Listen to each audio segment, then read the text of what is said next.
वाहिगुरू जी का खालसा वाहिगुरू जी की फतेह। TV84 ਦੇ ਸਾਰੇ ਦਰਸ਼ਕ ਤੇ ਸਰੋਤੇ ਜਿਹੜੇ ਇਸ ਵਕਤ ਸਾਡੇ ਨਾਲ ਨਾਰਥ ਅਮਰੀਕਾ ਦੇ ਵਿੱਚੋਂ ਜੁੜੇ ਹੋਏ ਆ ਜਾਂ ਫਿਰ ਸੋਸ਼ਲ ਮੀਡੀਆ ਦੇ ਰਾਹੀਂ ਦੁਨੀਆ ਭਰ ਦੇ ਵਿੱਚ ਸਾਨੂੰ ਦੇਖ ਰਹੇ ਆ, ਉਹਨਾਂ ਸਾਰਿਆਂ ਦਾ ਮੈਂ ਅਮਰਵੀਰ ਸਿੰਘ ਅੱਜ ਇਸ ਪ੍ਰੋਗਰਾਮ ਦੇ ਵਿੱਚ ਤਹਿ ਦਿਲੋਂ ਸਵਾਗਤ ਕਰਦਾ। ਵਿਊਅਰਸ, ਜਿੱਥੇ ਅਸੀਂ ਪਿਛਲੇ ਸਾਰੇ ਦਿਨਾਂ ਦੇ ਵਿੱਚ ਜਾਂ ਇਸ ਵਕਤ ਜਿਹੜਾ ਭਾਰਤ ਦੇ ਵਿੱਚ ਮਾਹੌਲ ਬਣਿਆ ਹੋਇਆ ਉਸ ਬਾਬਤ ਗੱਲਬਾਤ ਕੀਤੀ ਹੈ, ਖਾਸ ਤੌਰ ਤੇ ਚੋਣਾਂ ਦੇ ਹਵਾਲੇ ਨਾਲ। ਲੋਕ ਸਭਾ ਦੀਆਂ ਜਿਹੜੀਆਂ ਇਲੈਕਸ਼ਨਸ ਹੈਗੀਆਂ ਨੇ ਉਹ ਹੁਣ ਹੋਣ ਜਾ ਰਹੀਆਂ ਨੇ। ਪਹਿਲੇ ਪੜਾਅ ਦੀਆਂ ਜਿਹੜੀਆਂ ਚੋਣਾਂ ਨੇ ਉਹਨਾਂ ਉਹ ਸਿਰ 'ਤੇ ਨੇ ਅਤੇ ਇਹ ਤੋਂ ਬਾਅਦ ਜਿਹੜੇ 8-9 ਪੜਾਵਾਂ ਦੇ ਵਿੱਚ ਚੋਣਾਂ ਹੋਣੀਆਂ ਨੇ। ਪੰਜਾਬ ਦੇ ਵਿੱਚ ਵੀ ਜਿਹੜੀਆਂ ਇਲੈਕਸ਼ਨਸ ਦੇ ਅਖੀਰ ਦੇ ਵਿੱਚ ਜਾ ਕੇ ਹੋਣੀਆਂ ਨੇ। ਸੋ ਇਸ ਸਾਰੇ ਮਾਹੌਲ ਦੇ ਵਿੱਚ ਜਿੱਥੇ ਪੰਜਾਬ ਬਾਬਤ ਅਸੀਂ ਸਿਚੁਏਸ਼ਨ ਐਨਾਲਾਈਜ਼ ਕੀਤੀ ਹੈ, ਉੱਥੇ ਜਦੋਂ ਅਸੀਂ ਪੂਰੇ ਭਾਰਤ ਦੇ ਵਿੱਚ ਦੇਖਦੇ ਹਾਂ, ਇੰਡੀਅਨ ਕੰਟੈਕਸਟ ਦੇ ਵਿੱਚ ਦੇਖਦੇ ਹਾਂ, ਤਾਂ ਇੱਕ ਗੱਲ ਉੱਭਰ ਕੇ ਸਾਹਮਣੇ ਆਉਂਦੀ ਹੈ ਕਿ ਇਹਨਾਂ ਇਲੈਕਸ਼ਨਸ ਦੇ ਵਿੱਚ ਸਿੱਖਾਂ ਦਾ ਕੋਈ ਵੀ ਰੋਲ ਨਜ਼ਰ ਨਹੀਂ ਆ ਰਿਹਾ।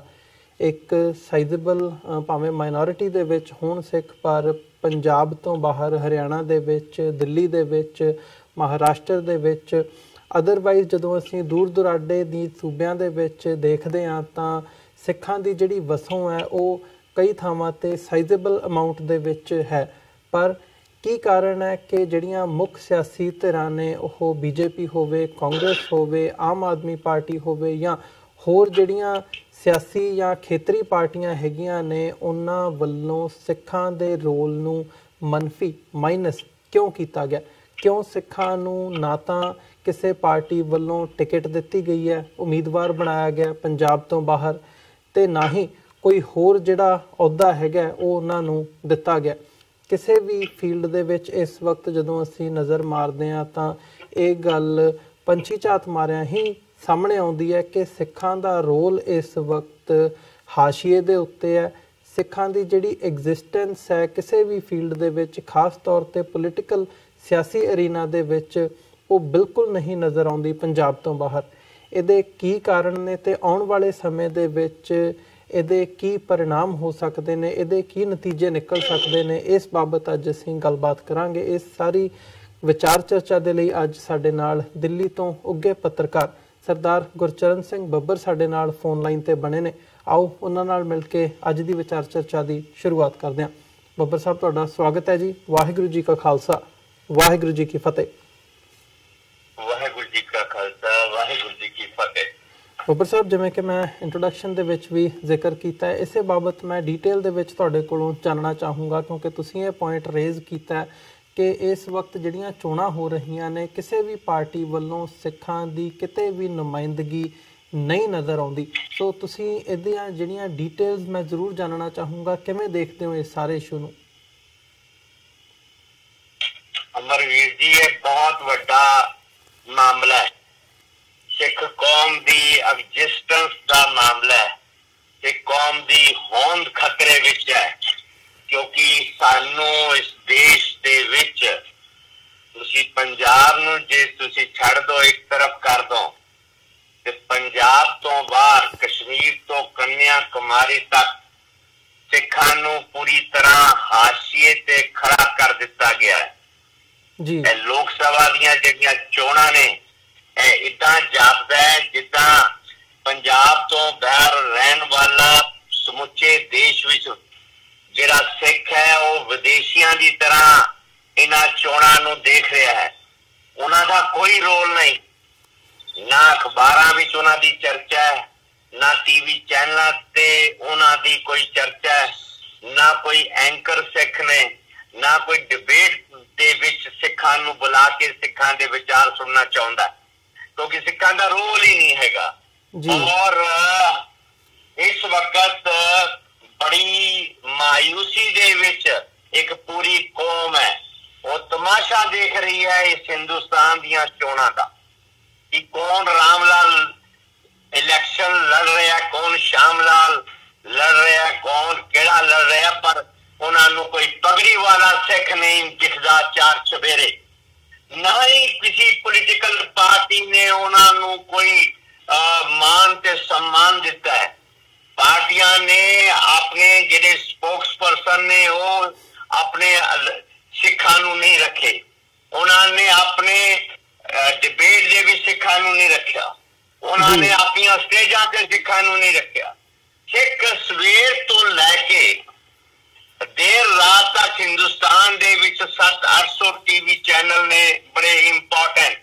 ਜੀ ਤੁਸੀਂ ਸਵੇਰੇ ਤੋਂ ਲੈ ਕੇ ਰਾਤ ਦੇਰ ਤੱਕ ਸਿੱਖ ਚੈਨਲ ਦੇਖਦੇ ਨੇ ਤੇ ਉਹਨਾਂ ਨੂੰ ਚੈਨਲਾਂ ਤੇ ਆਪਣਾ ਕੋਈ ਪਗੜੀ ਵਾਲਾ ਨਹੀਂ ਦਿਖਦਾ। ਇਦਾਂ ਦੀ ਜਾਪਦਾ ਜਿੱਦਾਂ ਅਸੀਂ ਕਿਸੇ ਬਾਹਰਲੇ ਮੁਲਕ ਵਿੱਚ ਬੈਠੇ ਹਾਂ। ਤੁਸੀਂ ਦੇਸ਼ ਭਰ ਦੀਆਂ ਸਾਰੀਆਂ ਅਖਬਾਰਾਂ ਸਵੇਰੇ ਜਦ ਆਉਂਦੀਆਂ ਨੇ ਉਹਨਾਂ ਅਖਬਾਰਾਂ ਵਿੱਚ ਤੁਹਾਨੂੰ ਕੋਈ ਪਗੜੀ ਵਾਲਾ ਉਹਦਾ ਕੋਈ ਵੀ ਫੋਟੋ ਨਹੀਂ ਮਿਲਦਾ, ਕੋਈ ਰੋਲ ਨਹੀਂ ਮਿਲਦਾ, ਉਹਦਾ ਕੋਈ ਸਟੇਟਮੈਂਟ ਨਹੀਂ ਮਿਲਦਾ, ਕਿਉਂਕਿ ਉਸਦਾ ਇਹਨਾਂ ਚੋਣਾਂ ਦੇ ਵਿੱਚ ਕੋਈ ਰੋਲ ਹੀ ਨਹੀਂ ਹੈ।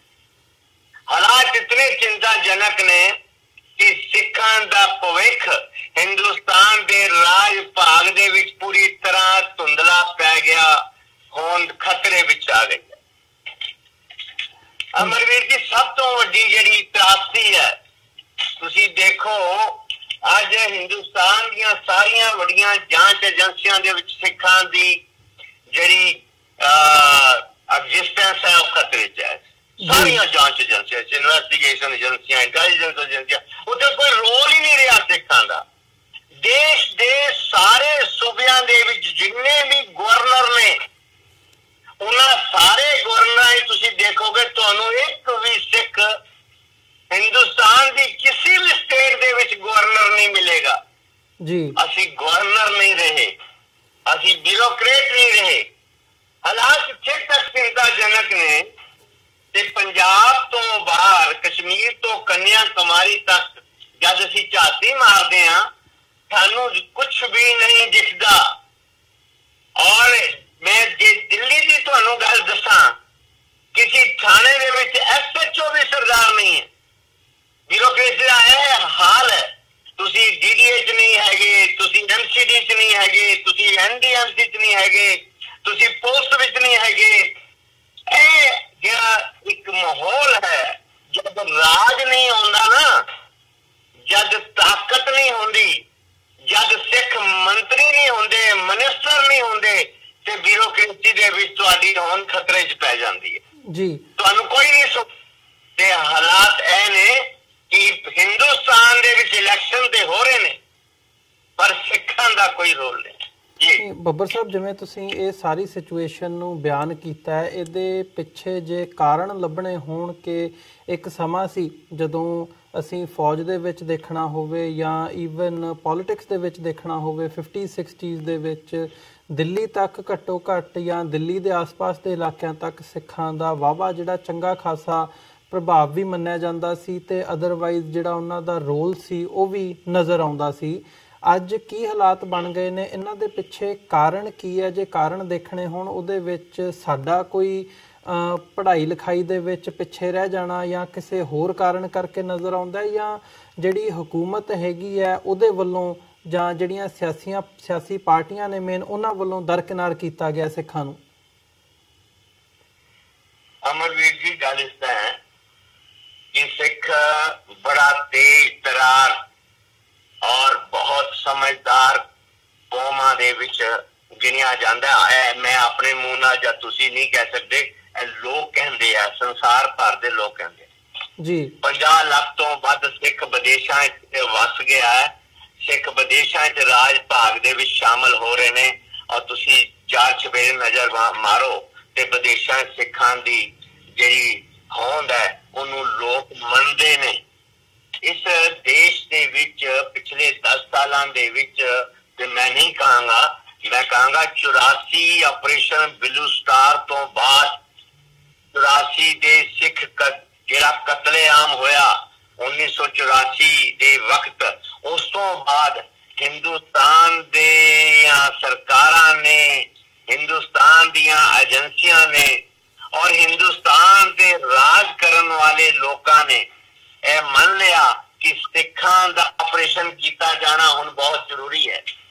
ਸਾਡੀ ਕੌਮ ਦਾ ਆਪਰੇਸ਼ਨ ਕੀਤਾ ਥਿੰਕ ਟੈਂਕ ਨੇ, RSS ਨੇ ਜੀ, BJP ਨੇ, ਔਰ ਇਹਨਾਂ ਨੇ ਜਿਹੜਾ ਆਪਰੇਸ਼ਨ ਕੀਤਾ ਉਹਦਾ ਨਤੀਜਾ ਹੈ ਹੁਣ ਕਿ ਸਿੱਖਾਂ ਦੇ ਗੁਰਦੁਆਰਿਆਂ 'ਚ ਵੜ ਗਏ ਨੇ, ਸਿੱਖਾਂ ਨੂੰ ਇਹਨਾਂ ਨੇ ਵੰਡੀਆਂ 'ਚ ਪਾ ਦਿੱਤਾ, ਸਿੱਖਾਂ ਨੂੰ ਇਹ ਡੀਲ ਕਰਦੇ ਨੇ ਜੱਟਾਂ ਦੇ ਵਿੱਚ, ਜੱਟਾਂ ਨੂੰ ਜੱਟਾਂ ਨਾਲ ਲੜਾਓ, ਭਾਪਿਆਂ ਨੂੰ ਭਾਪਿਆਂ ਨਾਲ ਲੜਾਓ। ਇਹਨਾਂ ਨੇ ਇੱਕ ਨਵਾਂ ਤਰੀਕਾ ਜਿਹੜਾ ਪਿਛਲੇ 35 ਸਾਲ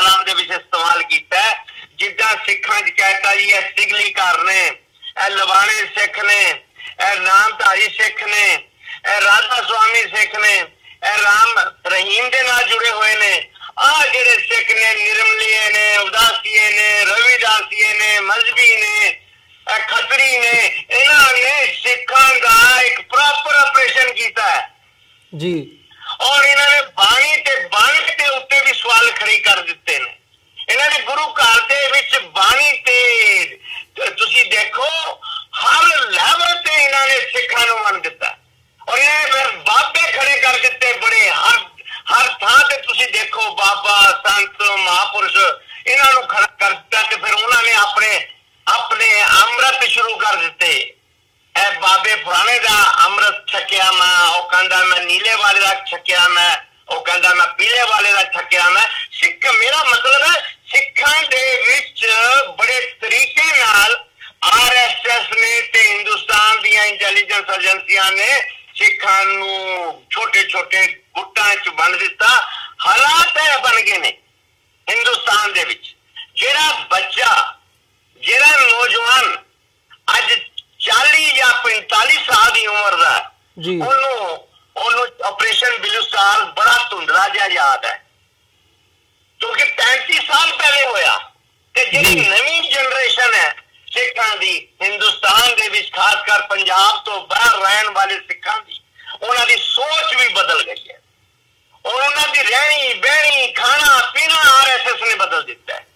ਔਰ ਤੁਸੀਂ ਅਗਰ ਇਦਾਂ ਦਾ ਹੀ ਰਿਹਾ ਤੇ ਇਹ ਮਾਮਲਾ ਬੜਾ ਵੱਡਾ ਸੰਕਟ ਆ ਜਾਏਗਾ ਸਿੱਖ ਕੌਮ ਤੇ, ਕਿਉਂਕਿ ਜਨਰੇਸ਼ਨ ਜਿਹੜੀ ਨਵੀਂ ਆ ਰਹੀ ਹੈ ਉਸ ਦੇ ਵਿੱਚ RSS ਵੜ ਗਈ ਹੈ, ਉਸ ਦੇ ਵਿੱਚ ਗੁਰਦੁਆਰਿਆਂ 'ਚ ਵੜ ਗਏ ਨੇ। ਔਰ ਇਹਨਾਂ ਨੇ ਸਿੱਖਾਂ ਦੀ ਸੋਚ ਬਦਲ ਦਿੱਤੀ। ਆਹ ਇੱਕ ਕਾਰਨ ਹੈ ਨੰਬਰ 1 ਜੀ। ਨੰਬਰ 2, ਹਿੰਦੁਸਤਾਨ ਦੀਆਂ ਜਿਹੜੀਆਂ ਏਜੰਸੀਆਂ ਨੇ, ਹਿੰਦੁਸਤਾਨ ਦੇ ਵਿੱਚ ਹੁਣ ਜਿਹੜਾ ਰੂਲ ਕਰਨ ਵਾਲੇ ਲੋਕ ਨੇ, ਰਾਜ ਕਰ ਰਹੇ ਨੇ, Modi and company, Mohan Bhagwat and company, ਉਹਨਾਂ ਨੇ ਪੂਰੇ ਦੇਸ਼ ਦੇ ਵਿੱਚ ਸਿੱਖਾਂ ਦੇ ਬਾਰੇ ਇੱਕ ਐਸੀ ਰਣਨੀਤੀ ਅਪਣਾ ਰੱਖੀ ਹੈ ਕਿ ਅੱਜ ਸਿੱਖਾਂ ਨੂੰ ਬੜੇ ਸਾਫ਼ ਤੇ ਸਪਸ਼ਟ ਸ਼ਬਦਾਂ 'ਚ ਕਹਿੰਦੇ ਨੇ ਸਿੱਖ ਤੇ ਹਿੰਦੂ ਹੀ ਨੇ ਜੀ। ਸਿੱਖ ਤੇ ਹਿੰਦੂ ਦੀ ਇੱਕ ਸ਼ਾਖਾ ਨੇ, ਸਿੱਖ ਤੇ ਪਾਰਟ ਆਫ ਹਿੰਦੂ ਨੇ। ਤੇ ਜਦ ਕਦੀ ਮੁਗਲਾਂ ਨੇ ਸਾਡੇ ਤੇ ਜ਼ੁਲਮ ਕੀਤਾ ਸੀ, ਸਾਡੇ ਹੀ ਘਰਾਂ ਦੇ ਵਿੱਚੋਂ ਜਿਹੜਾ ਹਿੰਦੂ ਦੇ ਘਰ ਦੇ ਵਿੱਚੋਂ ਸਿੱਖ ਬਣਿਆ ਸੀ ਉਹ ਰੱਖਿਆ ਕਰਨ ਵਾਸਤੇ। ਤੇ ਇਹ ਹੁਣ ਵਕਤ ਮੁੱਕ ਗਿਆ, ਇਹ ਹੁਣ ਸਾਨੂੰ ਖਤਰਾ ਨਹੀਂ ਮੁਗਲਾਂ ਤੋਂ ਜੀ, ਹੁਣ ਸਾਨੂੰ ਕਿਸੇ ਗੋਰਿਆਂ ਤੋਂ ਖਤਰਾ ਨਹੀਂ। ਤੇ ਇਸ ਕਰਕੇ ਸਿੱਖ ਆਪਣੀ ਵਰਦੀ ਉਤਾਰਨ ਤੇ ਆਪਣੇ ਰੂਪ 'ਚ ਆ ਜਾਣ। ਇਹ ਇੱਕ ਸੋਚ ਤੇ ਕੰਮ ਹੋ ਰਿਹਾ ਹੈ ਔਰ ਇਸੀ ਸੋਚ ਦਾ ਨਤੀਜਾ ਹੈ ਕਿ ਤੁਹਾਨੂੰ ਰਾਜ ਭਾਗ ਤੋਂ ਪੂਰੀ ਤਰ੍ਹਾਂ ਅਲੱਗ ਕਰ ਦਿੱਤਾ ਗਿਆ। ਜੇ ਤੁਸੀਂ ਹਿੰਦੂ ਹੋ, ਜੇ ਸਿੱਖ ਹਿੰਦੂ ਹੈ ਤੇ ਦੇਸ਼ ਭਰ ਵਿੱਚ ਸਿੱਖਾਂ ਨੂੰ ਟਿਕਟਾਂ ਕਿਉਂ ਨਹੀਂ? ਅਸਲ ਵਿੱਚ ਗੱਲ ਹੈ ਕਿ ਸਾਡੀ ਹੋਂਦ ਖਤਰੇ ਵਿੱਚ ਪੈ ਗਈ ਆ। ਅਸੀਂ ਜਿਹੜੀ ਸਾਡੀ ਲੀਡਰਸ਼ਿਪ ਹੈ ਉਹ ਸੰਘ ਪਰਿਵਾਰ ਦੇ ਨਾਲ ਜੁੜ ਗਈ ਹੈ। ਬਾਦਲ ਪਰਿਵਾਰ ਦਾ ਕਬਜ਼ਾ ਸ਼੍ਰੋਮਣੀ ਗੁਰਦੁਆਰਾ ਪ੍ਰਬੰਧਕ ਕਮੇਟੀ ਤੇ, ਬਾਦਲ ਪਰਿਵਾਰ ਦਾ ਕਬਜ਼ਾ ਹੈ ਦਿੱਲੀ ਸਿੱਖ ਗੁਰਦੁਆਰਾ ਪ੍ਰਬੰਧਕ ਕਮੇਟੀ ਤੇ, ਪਟਨਾ ਸਾਹਿਬ ਗੁਰਦੁਆਰਾ ਪ੍ਰਬੰਧਕ ਕਮੇਟੀ ਤੇ, ਹੋਰ ਜਿੰਨੀਆਂ ਵੀ ਸੰਸਥਾਵਾਂ ਨੇ ਵੱਡੀਆਂ ਉਹਨਾਂ ਸਾਰੀਆਂ ਸੰਸਥਾਵਾਂ ਤੇ ਬਾਦਲ ਪਰਿਵਾਰ ਦਾ ਕਬਜ਼ਾ ਹੈ। ਤੇ ਬਾਦਲ ਪਰਿਵਾਰ ਦੀ ਯਾਰੀ ਮੋਹਨ ਭਾਗਵਤ ਤੇ ਨਰਿੰਦਰ ਮੋਦੀ ਨਾਲ RSS ਨਾਲ ਹੈ। ਔਰ ਇਹ ਯਾਰੀ ਜਿਹੜੀ ਹੈ ਸਿੱਖ ਕੌਮ ਲਈ ਬਹੁਤ ਵੱਡੀ ਮੁਸੀਬਤ ਹੈ, ਕਿਉਂਕਿ ਇਸ ਯਾਰੀ ਦਾ ਫਾਇਦਾ ਉਠਾ ਕੇ ਸੰਘ ਪਰਿਵਾਰ ਜਿਹੜਾ ਗੁਰਦੁਆਰਿਆਂ ਵਿੱਚ ਵੜ ਗਿਆ, ਸਿੱਖਾਂ ਦੇ ਇੰਸਟੀਟਿਊਸ਼ਨਾਂ ਦੇ ਵਿੱਚ ਵੜ ਗਿਆ ਔਰ ਸਿੱਖਾਂ ਦੀ ਸੋਚ ਬਦਲੀ ਜਾ ਰਹੀ ਹੈ, ਸਿੱਖਾਂ ਦੀ ਵਿਚਾਰਧਾਰਾ ਬਦਲੀ ਜਾ ਰਹੀ ਹੈ, ਸਿੱਖਾਂ ਨੂੰ ਵੰਡਿਆ ਜਾ ਰਿਹਾ ਹੈ। ਤੇ ਫਿਰ ਦੂਸਰੀ ਤਰਫ ਸਿੱਖ ਰਾਜ ਭਾਗ ਤੋਂ ਬਿਲਕੁਲ ਖਾਲੀ ਨੇ ਤੇ ਪਾਵਰ ਹੈ ਨਹੀਂ, ਤੇ ਇਸ ਕਰਕੇ ਖਤਰਾ ਬਹੁਤ ਵੱਡਾ ਹੋ ਗਿਆ ਸਿੱਖ ਕੌਮ ਤੇ।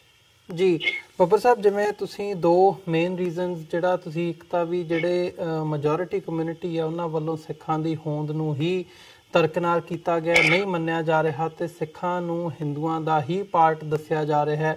ਇਸੇ ਦੇ ਤਹਿਤ ਇੱਕ ਜਿਹੜੀ ਅਸਿਮੀਲੇਸ਼ਨ ਦੀ ਨੀਤੀ ਹੈ ਕਿ ਸਿੱਖਾਂ ਨੂੰ ਹਿੰਦੂਆਂ ਦੇ ਵਿੱਚ ਹੀ ਜਿਹੜਾ ਜਜ਼ਬ ਕੀਤਾ ਜਾਵੇ, ਇਸੇ ਦੇ ਤਹਿਤ divide and rule the policy ਹੋਵੇ, ਆਪਸ ਦੇ ਵਿੱਚ ਮਿਲਾਉਣ ਦੀ ਪਾਲਿਸੀ ਹੋਵੇ ਜਾਂ ਆਪਸ ਦੇ ਵਿੱਚ ਪੜ੍ਹਾਉਣ ਦੀ ਪਾਲਿਸੀ ਹੋਵੇ, ਜਾਤਾਂ ਪਾਤਾਂ ਦੇ ਵਿੱਚ ਵੰਡ ਕੇ ਉਹ ਕੀਤੀ ਜਾ ਰਹੀ ਹੈ। ਪਰ ਜੇ ਗਰਾਊਂਡ ਲੈਵਲ ਤੇ ਦੇਖੀਏ ਜਿਹੜੀਆਂ ਇਹ ਗੱਲਾਂ ਇਸ ਵਕਤ ਵਾਪਰ ਰਹੀਆਂ ਨੇ, ਤਾਂ ਕੀ ਗਰਾਊਂਡ ਲੈਵਲ ਤੇ ਜਿਹੜਾ ਸਿੱਖ ਵਿਚਰਦਾ, ਭਾਵੇਂ ਉਹ ਪੰਜਾਬ ਦੇ ਵਿੱਚ ਹੋਵੇ, ਭਾਰਤ ਭਰ ਦੇ ਵਿੱਚ ਹੋਵੇ ਜਾਂ ਬਾਹਰ ਡਾਇਸਪੋਰਾ ਦੇ ਵਿੱਚ ਬੈਠਾ ਸਿੱਖ ਹੋਵੇ, ਕਿ ਉਹਦੇ ਵਿੱਚ ਇਹਨਾਂ ਇਸ਼ੂਜ਼ ਦੇ ਪ੍ਰਤੀ ਕੋਈ ਅਵੇਅਰਨੈਸ ਨਜ਼ਰ ਆਉਂਦੀ ਹੈ? ਕਿ ਸਿੱਖ ਜਾਗਰੂਕ ਲੱਗਦੇ ਨੇ, ਸਮਝਦੇ ਨੇ ਇਸ ਗੱਲ ਨੂੰ ਕਿ ਸਾਡੇ ਨਾਲ ਕੀ ਹੋ ਰਿਹਾ? ਅਮਰਜੀਤ ਜੀ, ਸਮਝਦੇ ਸਾਰੇ ਸਿੱਖ ਨੇ, ਸਿੱਖ ਬੜੇ ਚਲਾਕ ਹੁੰਦੇ, ਸਿੱਖਾਂ ਨੂੰ ਬੜਾ ਕੁਝ ਸਮਝ ਆ, ਪਰ ਸਿੱਖਾਂ ਦੇ ਹੁਣ ਵਸ ਕੁਝ ਨਹੀਂ ਰਿਹਾ। ਸਿੱਖ ਇੱਕ ਐਸੇ ਚੱਕਰ ਵਿਊ ਦੇ ਵਿੱਚ ਫਸ ਗਏ ਨੇ ਕਿ ਸਿੱਖਾਂ ਨੂੰ ਸਮਝ ਨਹੀਂ ਆਉਂਦੀ ਬਈ ਕਿ ਅਸੀਂ ਹੁਣ ਕਰੀਏ ਤੇ ਕਰੀਏ ਕੀ, ਕਿਉਂਕਿ ਅਸੀਂ 1.5 ਅਰਬ ਲੋਕਾਂ ਦੇ ਵਿੱਚ ਫਸ ਗਏ ਹਾਂ। ਹਿੰਦੁਸਤਾਨ ਦਾ ਸਿੱਖ ਵੋਟਾਂ ਦੇ ਜਾਲ ਦੇ ਵਿੱਚ ਫਸ ਗਿਆ। ਪਰ ਇੱਕ ਗੱਲ ਜ਼ਰੂਰ ਮੇਰੀ ਤੁਸੀਂ ਯਾਦ ਰੱਖਿਆ ਜੇ, ਇਸ ਦਾ ਰਸਤਾ ਤੇ ਸਿੱਖਾਂ ਨੇ ਕੱਢਣਾ ਹੈ, ਸਿੱਖਾਂ ਨੂੰ ਕੱਢਣਾ ਹੀ ਪਵੇਗਾ, ਚਾਹੇ ਅੱਜ ਕੱਢਣ ਚਾਹੇ 50 ਸਾਲ ਬਾਅਦ ਕੱਢਣ, ਕਿਉਂਕਿ ਇਸ ਵੋਟਾਂ ਦੇ ਚੱਕਰ ਵਿਊ ਦੇ ਵਿੱਚ ਜਿਹੜਾ ਸਿੱਖ ਹੈ ਉਹ ਕਦੀ ਵੀ ਹਿੰਦੁਸਤਾਨ ਦੇ ਵਿੱਚ ਤਾਕਤ ਵਿੱਚ ਨਹੀਂ ਆ ਸਕਦਾ ਜੀ, ਉਹ ਕਦੀ ਰਾਜ ਭਾਗ ਦੇ ਵਿੱਚ ਨਹੀਂ ਆ ਪਾਏਗਾ।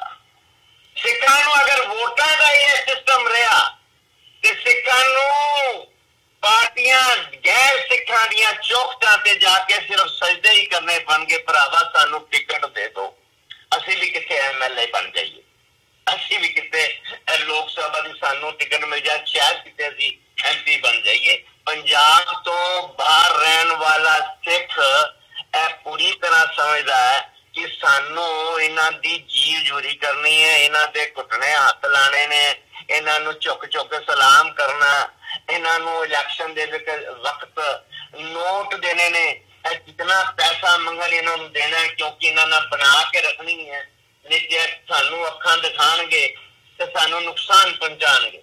ਮੈਂ ਅੱਜ ਅਮਰਜੀਤ ਜੀ ਆਪਣੇ ਅਖਬਾਰ ਦੇ ਵਿੱਚ ਪਿਛਲੀ ਰਾਤ ਨੂੰ ਤੁਹਾਡੇ ਤੇ ਉੱਥੇ ਹੁਣ ਰਾਤ ਹੈ ਨਾ, ਮੈਂ ਹੁਣ ਸਵੇਰ ਤੇ ਹਾਂ, ਤੇ ਰਾਤ ਨੂੰ ਯਾਨੀ ਕਿ ਅੱਜ ਦੀ ਤਾਰੀਖ ਦੇ ਫਰੰਟ ਪੇਜ ਤੇ ਜਿਹੜਾ ਪੇਜ ਮੈਂ ਤੁਹਾਨੂੰ ਭੇਜਿਆ ਜੀ, ਹੁਣੇ ਮੈਂ ਭੇਜਿਆ ਸੀ, ਸ਼ਾਇਦ ਹਾਲੇ ਤੁਸੀਂ ਨਹੀਂ ਦੇਖਿਆ ਹੋਣਾ। ਮੈਂ ਸਿੱਖਾਂ ਨੂੰ ਅਪੀਲ ਕੀਤੀ ਹੈ, ਪੰਜਾਬ ਤੋਂ ਬਾਹਰ ਰਹਿਣ ਵਾਲੇ ਸਿੱਖਾਂ ਨੂੰ, ਕਸ਼ਮੀਰ ਤੇ ਤੋਂ ਲੈ ਕੇ ਕੰਨਿਆ ਕੁਮਾਰੀ ਤੱਕ ਜਿਹੜੇ ਸਿੱਖ ਦੇਸ਼ ਭਰ ਵਿੱਚ ਲਗਭਗ 1.5 ਕਰੋੜ ਹੈਗੇ ਆ, ਮੈਂ 1.5 ਕਰੋੜ ਸਿੱਖਾਂ ਨੂੰ ਅਪੀਲ ਕੀਤੀ ਹੈ ਕਿ ਉਹ ਇਹਨਾਂ ਚੋਣਾਂ ਦੇ ਵਿੱਚ ਆਪਣੀ ਹਿੱਸੇਦਾਰੀ ਨਾ ਲੈਣ ਜੀ, ਉਹ ਇਹਨਾਂ ਚੋਣਾਂ ਵਿੱਚ ਕਿਸੇ ਵੀ ਰਾਜਨੀਤਿਕ ਪਾਰਟੀ ਨੂੰ ਵੋਟਾਂ ਨਾ ਪਾਉਣ, ਔਰ ਸਿੱਧੇ ਤੌਰ ਤੇ ਦੇਸ਼ ਨੂੰ ਇੱਕ ਸੁਨੇਹਾ ਦੇਣ ਕਿ ਕਸ਼ਮੀਰ ਤੋਂ ਕੰਨਿਆ ਕੁਮਾਰੀ ਤੱਕ ਰਹਿਣ ਵਾਲਾ ਸਿੱਖ ਲਗਭਗ 1.5 ਕਰੋੜ ਸਿੱਖ ਇਹਨਾਂ ਚੋਣਾਂ ਦਾ ਬਾਈਕਾਟ ਕਰਦਾ ਹੈ। ਅਸੀਂ ਕਿਉਂ ਪਾਈਏ ਤੁਹਾਨੂੰ ਵੋਟਾਂ? ਅਸੀਂ ਕਿਉਂ ਤੁਹਾਡੇ ਜੈਕਾਰ ਕਰੀਏ, ਤੁਹਾਡੇ ਨਾਰੇ ਲਗਾਈਏ, ਤੁਹਾਨੂੰ ਰੁਪਇਆ ਵੰਡੀਏ? ਅਸੀਂ ਕਿਉਂ ਲੈਣਾ ਚ ਰੱਖ ਕੇ ਤੁਹਾਨੂੰ ਵੋਟਾਂ ਪਾਉਣ ਜਾਈਏ? ਕਿਉਂਕਿ ਸਾਡੀ ਰਾਜ ਭਾਗ ਦੇ ਵਿੱਚ ਸਿੱਖ ਕੌਮ ਦੀ ਕੋਈ ਹਿੱਸੇਦਾਰੀ ਨਹੀਂ। ਤੁਸੀਂ ਸਾਨੂੰ ਆਪਣਾ ਹਿੱਸੇਦਾਰ ਨਹੀਂ ਮੰਨਿਆ ਜੀ, ਤੁਸੀਂ ਸਾਡੀ ਐਗਜ਼ਿਸਟੈਂਸ ਨੂੰ ਨਹੀਂ ਮੰਨਿਆ, ਸਾਡੇ ਵਜੂਦ ਨੂੰ ਨਹੀਂ ਮੰਨਿਆ, ਜਦਕਿ ਆਜ਼ਾਦੀ ਦੇ ਵਕਤ ਸਾਡੇ ਕੌਮ ਨਾਲ ਵਾਅਦੇ ਕੀਤੇ ਗਏ ਸੀ ਕਿ ਰਾਜ ਭਾਗ ਦੇ ਵਿੱਚ ਤੁਹਾਡੀ ਪੂਰੀ ਹਿੱਸੇਦਾਰੀ ਰਹੇਗੀ। ਇੱਥੇ ਪੂਰੀ ਹਿੱਸੇਦਾਰੀ ਤੇ ਕਿੱਥੇ ਰਹਿਣੀ ਹੈ? ਤੁਸੀਂ ਤੇ ਮੰਨਿਆ ਹੀ ਨਹੀਂ ਕਿ ਹਿੰਦੁਸਤਾਨ ਵਿੱਚ ਕੋਈ ਸਿੱਖ ਰਹਿੰਦੇ ਆ। ਤੁਸੀਂ ਸਿਰਫ ਪੰਜਾਬ ਨੂੰ ਇੱਕ ਤਰਫ ਕਰ ਦੋ ਤੇ ਪੂਰੇ ਦੇਸ਼ ਦੇ ਵਿੱਚ ਸਾਡੀ ਐਗਜ਼ਿਸਟੈਂਸ ਜ਼ੀਰੋ ਹੈ ਸਰ। ਇਹ ਇਮਾਨਦਾਰੀ ਹੈ। ਮੈਂ ਇਮਾਨਦਾਰੀ ਨਾਲ ਸਵੇਰੇ ਮੈਂ ਬੜਾ ਸੀਨੀਅਰ ਜਰਨਲਿਸਟ ਹਾਂ। ਮੈਂ ਦਿੱਲੀ ਦੇ ਵਿੱਚ ਸੈਂਟਰ ਵਿੱਚ ਇੰਡੀਆ ਗੇਟ ਦੇ ਸਾਹਮਣੇ ਬਹਾਦਰ ਸ਼ਾਹ ਜ਼ਫਰ ਮਾਰਗ ਤੇ ਬੈਠਦਾ ਜੀ। ਮੈਂ ਸਾਰੇ ਮੀਡੀਆ ਮੇਰੇ ਸੰਪਰਕ ਵਿੱਚ ਹੈ। ਮੈਂ 4 ਸਵੇਰੇ ਅਗਰ ਝਾਤੀ ਮਾਰਾਂ ਤੇ ਸਿੱਖਾਂ ਦਾ ਇਸ ਚੋਣਾਂ ਦੇ ਵਿੱਚ ਕੋਈ ਵੀ ਰੋਲ ਨਹੀਂ। ਇਸ ਕਰਕੇ ਮੈਂ ਸਿੱਖਾਂ ਨੂੰ ਅਪੀਲ ਕੀਤੀ ਹੈ ਕਿ ਤੁਸੀਂ ਜੇ 1.5 ਕਰੋੜ ਸਿੱਖ ਪੰਜਾਬ ਤੋਂ ਬਾਹਰ ਰਹਿਣੇ ਵਾਲਾ ਸਿੱਖ ਇਹਨਾਂ ਚੋਣਾਂ ਦਾ ਬਾਈਕਾਟ ਕਰ ਦੇਵੇ ਤੇ ਦੇਸ਼ ਵਿੱਚ ਖਲਬਲੀ ਜ਼ਰੂਰ ਮਚੇਗੀ, ਦੇਸ਼ ਦੇ ਵਿੱਚ ਜ਼ਰੂਰ ਚਰਚਾ ਚੱਲ ਪਏਗੀ, ਦੇਸ਼ ਦੇ ਵਿੱਚ ਜ਼ਰੂਰ ਲੋਕ ਸੋਚਣ ਲੱਗ ਪੈਣਗੇ ਕਿ ਸਿੱਖਾਂ ਨੇ ਵੋਟ ਕਿਉਂ ਨਹੀਂ ਪਾਇਆ। ਅੱਜ ਦੇਸ਼ ਦੇ ਲੋਕਾਂ ਨੂੰ ਇਹ ਦੱਸਣ ਦਾ ਵਕਤ ਆ ਗਿਆ ਕਿ ਤੁਸੀਂ ਸਾਡੇ ਨਾਲ ਵਿਤਕਰਾ ਕਰ ਰਹੇ ਹੋ, ਤੁਸੀਂ ਸਾਡੀ ਕੌਮ ਨੂੰ ਬਿਲਕੁਲ ਹਾਸ਼ੀਏ ਤੇ ਖੜਾ ਕਰ ਦਿੱਤਾ ਹੈ, ਤੁਸੀਂ ਸਾਨੂੰ ਇੱਕ ਸੁਨੇਹਾ ਦੇ ਰਹੇ ਹੋ ਕਿ ਇਸ ਦੇਸ਼ ਵਿੱਚ ਤੁਹਾਡਾ ਕੋਈ ਰੋਲ ਨਹੀਂ। ਇਸ ਕਰਕੇ ਅਗਰ ਇਸ ਵਕਤ ਇਸ ਸਿੱਖ ਇਹਨਾਂ ਚੋਣਾਂ ਦਾ ਕਸ਼ਮੀਰ ਤੋਂ ਕੰਨਿਆਕੁਮਾਰੀ ਦਾ ਬਾਈਕਾਟ ਕਰਨ ਤੇ ਮੈਂ ਸਮਝਦਾ ਕਿ ਜ਼ਰੂਰ ਇਹਦਾ ਰਿਐਕਸ਼ਨ ਆਏਗਾ, ਬੜੇ ਵੱਡੇ ਪੱਧਰ ਤੇ ਰਿਐਕਸ਼ਨ ਆਏਗਾ ਔਰ ਦੇਸ਼ ਵਿੱਚ ਚਰਚਾ ਹੀ ਨਹੀਂ, ਦੇਸ਼ ਵਿੱਚ ਹੀ ਨਹੀਂ ਦੁਨੀਆ ਭਰ ਵਿੱਚ ਚਰਚਾ ਹੋਵੇਗੀ ਕਿ ਸਿੱਖਾਂ ਨੇ ਵਿਰੋਧ ਕਿਉਂ ਕੀਤਾ, ਸਿੱਖਾਂ ਨੇ ਚੋਣਾਂ ਦਾ ਬਾਈਕਾਟ ਕਿਉਂ ਕੀਤਾ, ਸਿੱਖ ਕੀ ਚਾਹੁੰਦੇ ਨੇ ਔਰ ਸਿੱਖਾਂ ਨੂੰ ਕੀ ਚਾਹੀਦਾ ਹੈ। ਔਰ ਸਰਕਾਰ ਇਸ ਦੇਸ਼ ਵਿੱਚ ਅਗਰ ਇਸ ਮਾਮਲੇ ਤੇ ਸੋਚੇਗੀ ਤੇ ਜ਼ਰੂਰ ਹਿੰਦੁਸਤਾਨ ਵਿੱਚ ਚੰਗੀ ਸੋਚ ਰੱਖਣ ਵਾਲੇ ਲੋਕ ਸਿੱਖਾਂ ਦੀ ਇਸ ਗੱਲ ਦੇ ਉੱਤੇ ਸਹਿਮਤੀ ਪ੍ਰਗਟ ਕਰਨਗੇ ਕਿ ਸਿੱਖਾਂ ਨੂੰ ਹਿੱਸੇਦਾਰੀ ਦਿਓ। ਸਿੱਖ ਵੀ ਇਸ ਦੇਸ਼ ਦੇ ਹਿੱਸੇ ਮਾਲਕ ਨੇ, ਸਿੱਖਾਂ ਨੇ ਇਸ ਦੇਸ਼ ਵਾਸਤੇ ਕੁਰਬਾਨੀਆਂ ਦਿੱਤੀਆਂ ਨੇ, ਸਿੱਖਾਂ ਨੇ ਇਸ ਦੇਸ਼ ਨੂੰ ਆਜ਼ਾਦ ਕਰਾਉਣ ਵਾਸਤੇ ਆਪਣਾ ਸਭ ਕੁਝ ਵਾਰ ਦਿੱਤਾ ਤੇ ਤੁਸੀਂ ਸਿੱਖਾਂ ਨੂੰ ਜ਼ਿੰਮੇਵਾਰੀ ਨਹੀਂ ਦੇ ਰਹੇ, ਤੁਸੀਂ ਸਿੱਖਾਂ ਦੀ ਹੋਂਦ ਨੂੰ ਮੰਨਣ ਤੋਂ ਇਨਕਾਰ ਕਰ ਰਹੇ ਹੋ। ਤੇ ਇਸ ਕਰਕੇ ਅਮਰਵੀਰ ਜੀ ਇਹ ਵਕਤ ਹੈ ਮੈਂ ਤੁਹਾਡੇ ਚੈਨਲ ਤੋਂ ਪੂਰੀ ਦੁਨੀਆ 'ਚ ਰਹਿਣ ਵਾਲੇ ਸਿੱਖਾਂ ਨੂੰ ਅਪੀਲ ਕਰਾਂਗਾ ਕਿ ਉਹ ਹਿੰਦੁਸਤਾਨ ਵਿੱਚ ਰਹਿਣ ਵਾਲੇ ਆਪਣੇ ਰਿਸ਼ਤੇਦਾਰਾਂ ਨੂੰ, ਦੋਸਤਾਂ ਨੂੰ, ਮਿੱਤਰਾਂ ਨੂੰ, ਆਪਣੇ ਕੌਮ ਦੇ ਗੁਰੂ ਭਾਈਆਂ ਨੂੰ ਅਪੀਲ ਕਰਨ ਕਿ ਜਿਹੜੇ ਪੰਜਾਬ ਤੋਂ ਬਾਹਰ ਰਹਿੰਦੇ ਹੈ ਉਹ ਐਲਾਨੀਆ ਤੌਰ ਤੇ ਕਹਿਣ ਕਿ ਅਸੀਂ ਇਹਨਾਂ ਚੋਣਾਂ ਦੇ ਵਿੱਚ ਵੋਟਾਂ ਨਹੀਂ ਪਾਉਣੀਆਂ, ਇਹਨਾਂ ਚੋਣਾਂ ਦਾ ਬਾਈਕਾਟ ਕਰਨਾ। ਤੁਸੀਂ ਦੇਖਣਾ ਇਸ ਦਾ ਬਹੁਤ ਵੱਡਾ ਅਸਰ ਪਏਗਾ ਜੀ। ਨਹੀਂ ਤੇ ਫਿਰ ਵੋਟਾਂ ਪਾਉਂਦੇ ਰਹੋ ਤੇ ਜਿਉਂਦੇ ਰਹੋ ਹੱਥ ਜੋੜ ਕੇ। ਜੀ ਬਿਲਕੁਲ ਬੱਬਰ ਸਾਹਿਬ, ਹੋਰ ਕੋਈ ਰਸਤਾ ਨਹੀਂ ਹੈਗਾ ਸਾਡੇ ਕੋਲ। ਜੀ ਬਿਲਕੁਲ, ਜਿਵੇਂ ਤੁਸੀਂ ਗੱਲ ਕੀਤੀ ਹੈ ਕਿ ਵਿਰੋਧ ਜ਼ਰੂਰ ਕਰਨਾ ਬਣਦਾ ਹੈ ਤੇ ਜਿਹੜੀ ਇਹ ਸਿਚੁਏਸ਼ਨ ਇਸ ਵਕਤ ਸਾਡੇ ਸਾਹਮਣੇ ਹੈਗੀ ਹੈ ਕਿ ਇੱਕ ਸਮਾਂ ਸੀ ਜਦੋਂ ਸਿੱਖਾਂ ਦੀ ਰਿਪਰੈਜ਼ੈਂਟੇਸ਼ਨ ਵੀ ਸੀ, ਸਭ ਕੁਝ ਸੀ, ਨੰਬਰ ਵੀ ਸੀ ਤੇ ਇੱਕ ਪਾਵਰ ਦੇ ਵਜੋਂ ਸਿੱਖ ਜਾਣੇ ਜਾਂਦੇ ਸੀ। ਇਸ ਵਕਤ ਮਾਹੌਲ ਇੱਦਾਂ ਦਾ ਬਣਿਆ ਕਿ ਪੰਜਾਬ ਤੋਂ ਬਾਹਰ ਰਿਪਰੈਜ਼ੈਂਟੇਸ਼ਨ ਨਹੀਂ ਨਜ਼ਰ ਆਉਂਦੀ। ਜਿੱਥੇ ਬਾਹਰਲੇ ਮੁਲਕਾਂ ਦੇ ਵਿੱਚ ਸਿੱਖਾਂ ਦੀ ਚੜ੍ਹਤ ਇਸ ਵਕਤ ਦੇਖਣ ਨੂੰ ਮਿਲ ਰਹੀ ਹੈ, ਉੱਥੇ ਭਾਰਤ ਦੇ ਵਿੱਚ ਹਾਲਾਤ ਬੜੇ ਬਦਤਰ ਨੇ। ਇਹ ਇਕੱਲਾ ਸਿੱਖਾਂ ਦੇ ਨਾਲ ਹੀ ਨਹੀਂ, ਮੈਂ ਸਮਝਦਾ ਕਿ ਹੋਰ ਜਿਹੜੇ ਘੱਟ ਗਿਣਤੀ ਕੌਮਾਂ ਹੈਗੀਆਂ ਨੇ ਉਹਨਾਂ ਦੇ ਨਾਲ ਵੀ ਇਹੋ ਜਿਹਾ ਵਰਤਾਰਾ ਸਾਨੂੰ ਨਜ਼ਰ ਆ ਰਿਹਾ ਹੈ। ਸੋ ਬੱਬਰ ਸਾਹਿਬ, ਇਸ ਸਿਚੁਏਸ਼ਨ ਨੂੰ ਐਨਾਲਾਈਜ਼ ਕਰਦਿਆਂ ਆਪਣੇ ਵਿਚਾਰ ਦੇਣ ਦੇ ਲਈ ਤੁਹਾਡਾ ਬਹੁਤ ਬਹੁਤ ਧੰਨਵਾਦ। ਤੁਸੀਂ ਆਪਣਾ ਸਮਾਂ ਕੱਢਿਆ ਤੇ ਸਾਡੇ ਨਾਲ ਵਿਚਾਰਾਂ ਦੀ ਸਾਂਝ ਪਾਈ ਹੈ। ਅੱਜ ਦੇ ਸ਼ੋਅ ਦੇ ਵਿੱਚ ਇੱਥੇ ਹੀ ਇਜਾਜ਼ਤ ਚਾਹਾਂਗੇ ਜੀ। ਬਹੁਤ ਬਹੁਤ ਧੰਨਵਾਦ। ਫਤਿਹ ਦੀ ਸਾਂਝ ਪਾਈ ਅੰਤ ਦੇ ਵਿੱਚ। ਵਾਹਿਗੁਰੂ ਜੀ ਕਾ ਖਾਲਸਾ, ਵਾਹਿਗੁਰੂ ਜੀ ਕੀ ਫਤਿਹ। ਵਾਹਿਗੁਰੂ ਜੀ ਕੀ ਫਤਿਹ। ਵਿਊਅਰਸ, ਉਮੀਦ ਕਰਦੇ ਹਾਂ ਅੱਜ ਦੀ ਜਿਹੜੀ ਇਹ ਸਾਡੀ ਸਾਰੀ ਗੱਲਬਾਤ ਸੀ ਦਿੱਲੀ ਤੋਂ ਸੀਨੀਅਰ ਜਰਨਲਿਸਟ ਸਰਦਾਰ ਗੁਰਚਰਨ ਸਿੰਘ ਬੱਬਰ ਹੋਰਾਂ ਦੇ ਨਾਲ, ਇਹ ਤੁਹਾਨੂੰ ਜ਼ਰੂਰ ਪਸੰਦ ਆਈ ਹੋਵੇਗੀ। ਸੋ ਜਾਂਦੇ ਜਾਂਦੇ ਤੁਹਾਡੇ ਚਰਨਾਂ ਦੇ ਵਿੱਚ ਬੇਨਤੀ ਵੀ ਕਰਦੇ ਹਾਂ, ਇਸ ਪਲੇਟਫਾਰਮ ਨੂੰ ਅੱਗੇ ਵਧਾਉਣ ਦੇ ਲਈ ਸਾਨੂੰ ਤੁਹਾਡੀ ਸਹਾਇਤਾ ਦੀ ਲੋੜ ਹੈ। TV84 ਨੂੰ ਡੋਨੇਟ ਕਰਨ ਦੇ ਲਈ ਤੁਸੀਂ ਸਾਡੀ ਵੈਬਸਾਈਟ www.tv84.tv ਤੇ ਜਾ ਕੇ ਸਾਨੂੰ ਡੋਨੇਟ ਕਰ ਸਕਦੇ ਹੋ ਤੇ ਮੰਥਲੀ ਡੋਨੇਸ਼ਨਸ ਦੇ ਲਈ ਪਲੇਜ ਕਰ ਸਕਦੇ ਹੋ। ਜੇ ਚੈੱਕ ਰਾਹੀਂ ਡੋਨੇਸ਼ਨਸ ਭੇਜਣੀਆਂ ਚਾਹੁੰਦੇ ਹੋ ਤਾਂ TV84 ਦੇ ਨਾਂ ਦਾ ਚੈੱਕ ਬਣਾ ਕੇ ਤੁਸੀਂ ਸਾਨੂੰ ਸਾਡੇ ਐਡਰੈਸ ਤੇ ਮੇਲ ਕਰ ਸਕਦੇ ਹੋ। 3601 37th ਐਵੇਨਿਊ, ਲੌਂਗ ਆਈਲੈਂਡ ਸਿਟੀ, ਨਿਊਯਾਰਕ 11101। ਵੈਬਸਾਈਟ ਇੱਕ ਵਾਰ ਫਿਰ ਦੱਸਦੇ ਹਾਂ, www.tv84.tv। ਇਸੇ ਦੇ ਨਾਲ ਵਿਊਅਰਸ, ਅਸੀਂ ਅੱਜ ਦੇ ਪ੍ਰੋਗਰਾਮ ਦੇ ਵਿੱਚ ਤੁਹਾਡੇ ਕੋਲੋਂ ਇੱਥੇ ਹੀ ਇਜਾਜ਼ਤ ਚਾਹਾਂਗੇ। ਦੁਬਾਰਾ ਫਿਰ ਅਗਲੇ ਹਫਤੇ ਤੁਹਾਡੇ ਨਾਲ ਮੁਲਾਕਾਤ ਹੋਵੇਗੀ। ਤਦ ਤੱਕ ਲਈ ਇਜਾਜ਼ਤ ਦਿਓ ਜੀ। ਵਾਹਿਗੁਰੂ ਜੀ ਕਾ ਖਾਲਸਾ, ਵਾਹਿਗੁਰੂ ਜੀ ਕੀ ਫਤਿਹ।